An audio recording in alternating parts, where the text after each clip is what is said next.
Hi guys, welcome back to my channel. It's been a while. I never uploaded any video. I think it's been like 2 months, but it's okay. Today I want to talk to you a few things.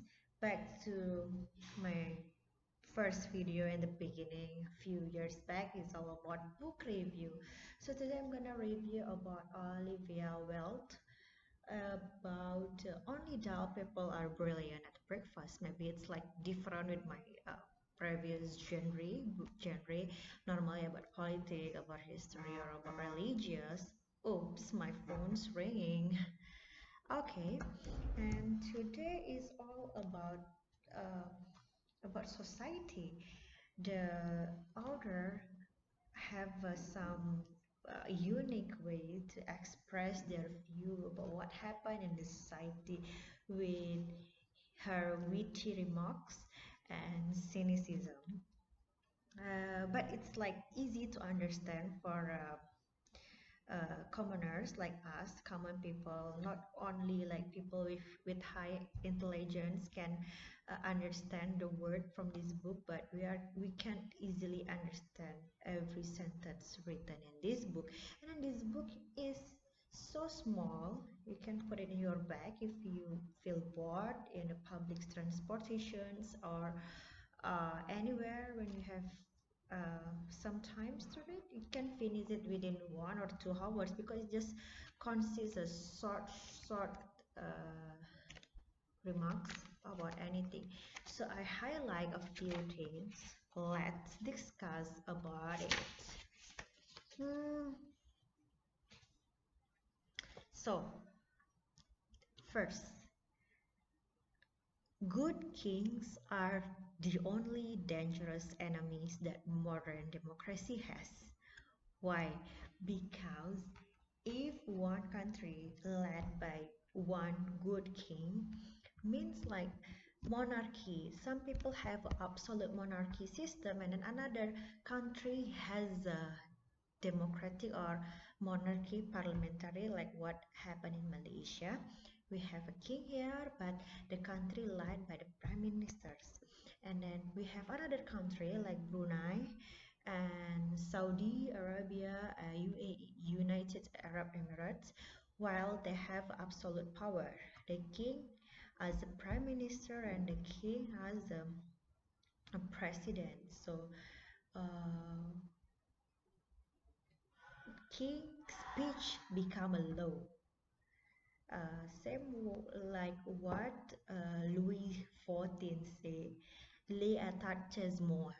I don't know how to pronounce it the right way from the French pronunciation, but it means law is me, les attachements. Yeah, I think in that Gigi Rousseau books, he's written about how Louis XIV led a country at that time before the French revolutions. So, good kings are the only dangerous enemies that modern democracy has because if you have a good king, people will obedient with whatever the king say. If the king like asks the citizen to do this thing because the it's a good king and the citizen like nothing to do, like they don't have anything to oppose the king because king done good things like what happened in Brunei. The sultan is very good, sultan very kind, sultan very generous to the people. So the people over there, like whatever sultan say, they just say yes, let the sultan decide, we will follow as a good citizen. So it can hindrance the democratics. But there is some other country where the king is like those authoritarian, like um, not lead the country in the good way, and the people is in the worst condition where the people is like they feel pressure, they feel like they live under threat, so they have the right to speak, to oppose. But if the king is good, nothing to oppose. And There is no freedom of speech, nothing. We are fine, nothing to say, nothing to complain about, correct? And then many good things. And then the second thing which I highlight is I'm so clever that sometimes I don't understand a single word of what I'm saying. Hmm.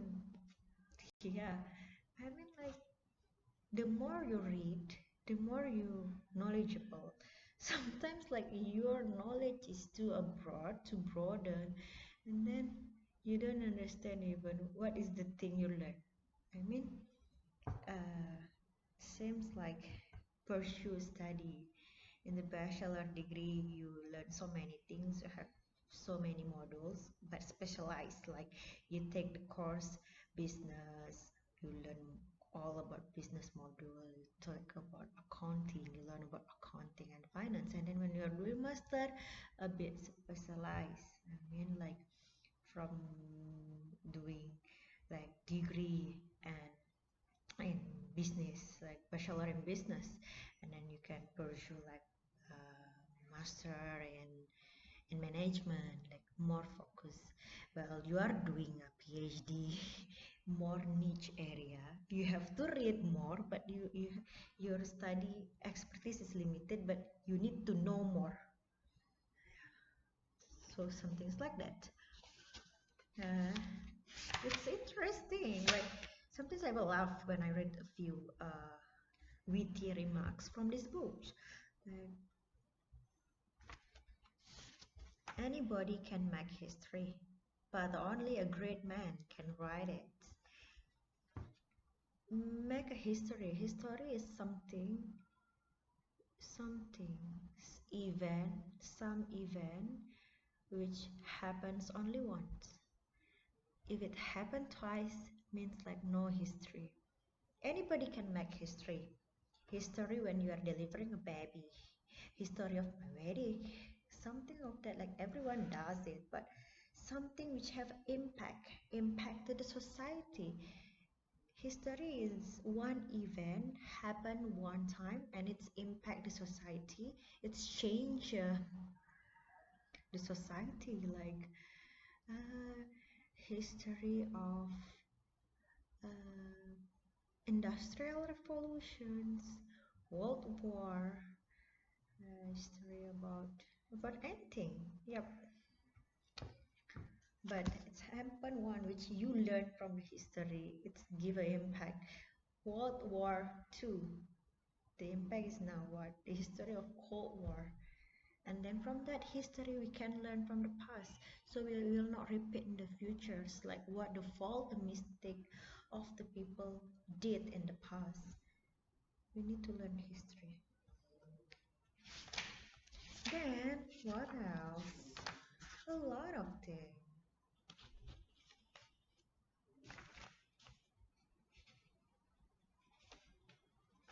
Ultimately, the bond of all companionships, whether in marriage or friendship, is conversations. Because without conversations, without communication, there is no relationship.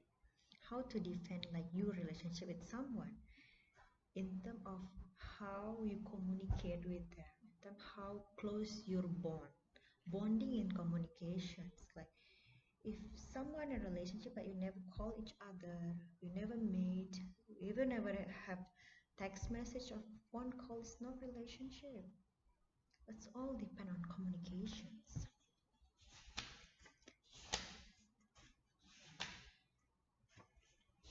So so good. Okay. Society often forgive the criminal and never forgive the dreamer. Why? Because the dreamer, their imaginations is beyond everything, beyond limitations. Like the dreamers, with dreamers, we can achieve everything. That's why society never forgive the dreamers. Never stop until people call you crazy. Because all the great inventions, all the great things happen after people calling you crazy. Something crazy is something unusual, unique, uncommon, strange, and people like say, "Oh, it's crazy!" Like, if you did something like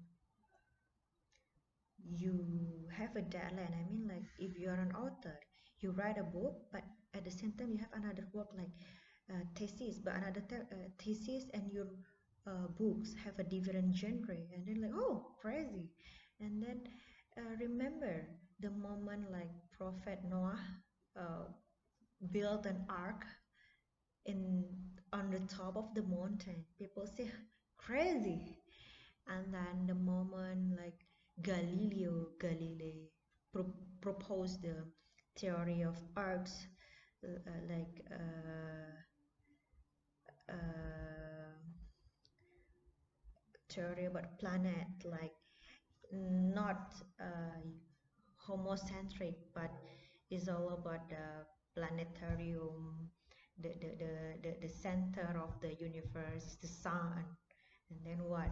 The church opposed this idea because what? It's crazy, it's unusual, it's against the church at the times. And then that's good, right? And another one, the last one, history never repeat itself. The historian repeat each other. So make the history and let the other repeat your history. It's all about become a dreamer. It's also this book encourage us uh, to become dreamers for the sake of good. You dream for the better words. You dream and then you try to build what is inside your dream. You try to achieve your dream and make something better for the world. This one, it's recommended. And then because this one Penguin Classic Publishers, all the books under this publisher, they sell it in the cheap price. I don't know, but a lot of book under this publisher, yeah. If like another book is so expensive, just try to find a book under this publishers. And I got it for only 6 ringgits, and sometimes I put it in my bag, I put it somewhere, but I finished this book. But I just like to repeat some witty remarks for just for remember. So if there's any conversation with someone, I can raise this topic. Alright guys, I hope you enjoy it, and thank you.